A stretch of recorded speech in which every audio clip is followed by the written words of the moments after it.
ప్రభుత్వం republic day సందర్భంగా ప్రకటించే పురస్కారాలకు అర్హత సాధించటం అత్యున్నత గౌరవం. ఆ పురస్కారాలను కనీసం పద్మశ్రీ అనే పేరును కూడా ఎక్కడ ఉపయోగించుకోకూడదు. అయినా ఆ అవార్డులు పొందితే వచ్చే గుర్తింపు వేరు. పద్మశ్రీ, పద్మభూషణ్, పద్మవిభూషణ్, భారతరత్న కేటగిరీల్లో అవార్డులు కీలకం. వరుస క్రమంలో ఇవి అత్యున్నత పురస్కారాలు. ప్రతి ఏడాది గణతంత్ర దినోత్సవం సందర్భంగా పద్మ అవార్డులను ప్రకటిస్తూ ఉంటారు. అన్ని రాష్ట్రాలకు సముచిత గౌరవం దక్కుతున్నా తెలంగాణ విషయంలో మాత్రం అనుకున్న విధంగా గౌరవం లభించటం లేదు. ఎంతో మంది ప్రముఖులు విభిన్న రంగాల్లో గొప్ప గొప్ప సేవలు అందించారు. ప్రభుత్వం తరపున అధికారికంగా సిఫారసులు పంపుతున్నా పట్టించుకోనంత ఘోరమైన పరిస్థితి ఉంది. మొత్తంగా 139 మందికి పురస్కారాలు ప్రకటించింది కేంద్ర ప్రభుత్వం. తెలంగాణకు కనీసం 5 పురస్కారాలు ప్రకటించలేదు. తెలంగాణ నుంచి 2కి మాత్రమే పద్మ అవార్డులు వచ్చాయి. వైద్య రంగంలో నాగేశ్వర్ రెడ్డికి పద్మ విభూషణ్, ప్రజా వ్యవహారాల్లో మందకృష్ణ మాదిగకు పద్మశ్రీ పురస్కారాలు వరించాయి. ఈసారి తెలంగాణ ప్రభుత్వం పద్మ విభూషణ్ పురస్కారానికి గద్దర్ పేరును సిఫారసు చేసింది. విద్యారంగం నుంచి పద్మభూషణ్ అవార్డుకు చుక్కా రామయ్య పేరును, అందశ్రీ, గోరెటి వెంకన్న, జయధీర్ తిరుమలరావులకు పద్మశ్రీ ఇవ్వాలని సిఫారసులు పంపింది. కానీ ఒక్క పేరును కూడా కేంద్రం పరిగణలోకి తీసుకోలేదు. వీరందరూ తెలంగాణ కోసం తమ జీవితాలను వెచ్చించిన వారే.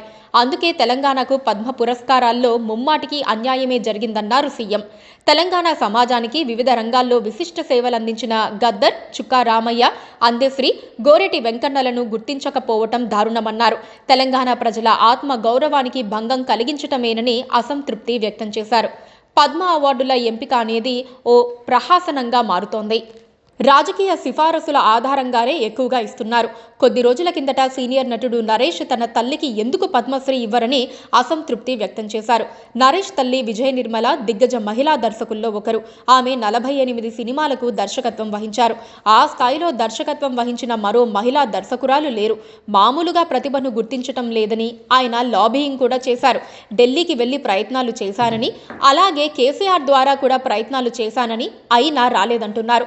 ధర్నాకైనా సిద్ధమని ఆయన చెప్పుకొచ్చారు. ఇలాంటి ఆవేదన చాలా మందిలో ఉంటుంది. తమకు పొలిటికల్ పవర్ లేనందునే అవార్డులు రావటం లేదని చాలా మంది భావిస్తున్నారు. బీజేపీ అధికారంలోకి వచ్చిన తర్వాత దేశ అత్యున్నత పురస్కారాల విషయంలో భిన్నమైన రాజకీయం చేస్తోంది. తమ భావజాలం ఉన్న వారిని గుర్తించడంతో పాటు విపక్షాలను కూడా గౌరవిస్తున్నామంటూ వారికి సంబంధించిన వారికి కొన్ని అవార్డులను ప్రకటిస్తున్నారు. తమ పార్టీకి చెందిన వెంకయ్య నాయుడు గత ఏడాది పద్మ విభూషణ్ కు ఇచ్చారు. కాంగ్రెస్ కు చెందిన ప్రణబ్, పీవీలకు భారతరత్న ఇచ్చారు. వారి పార్టీ వారికి ఇచ్చారు. అంటే కాంగ్రెస్ నిర్లక్ష్యం చేసిందన్న వారికి ఇచ్చి ఆ పార్టీని చిక్కుల్లో పెట్టారు. తమ వారికి ఇచ్చుకొని భావజాలం పెంచుకున్నారు. ఇలా బీజేపీ అత్యున్నత పురస్కారాల విషయంలో రాజకీయాలు చేస్తోంది. నిజానికి పద్మ అవార్డులు దేశ గౌరవాన్ని నిలిపేవి. కేంద్రం ఈ ఆనవాయితీని చాలా వరకు మార్చింది. రాజకీయ సిఫార్సులు, ప్రయోజనాల విషయాన్ని పరిమితం చేసుకుని అవార్డులు ప్రకటించాల్సి ఉంది. అవి తప్పనిసరి అయినా ఖచ్చితంగా ఈ అవార్డుల గొప్పతనం పెరిగేలా వివిధ కేటగిరీల్లో నిజమైన పద్మాలను గుర్తించి అవార్డులు ఇవ్వాల్సి ఉంది.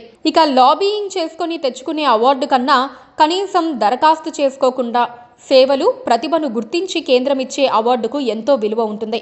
అలాంటి ప్రమాణాలను కేంద్రం ఇంకా నెలకొల్పలేకపోతోంది. Please subscribe to KTV Telugu. KTV Telugu. KTV Telugu. KTV Telugu. KTV Telugu channel.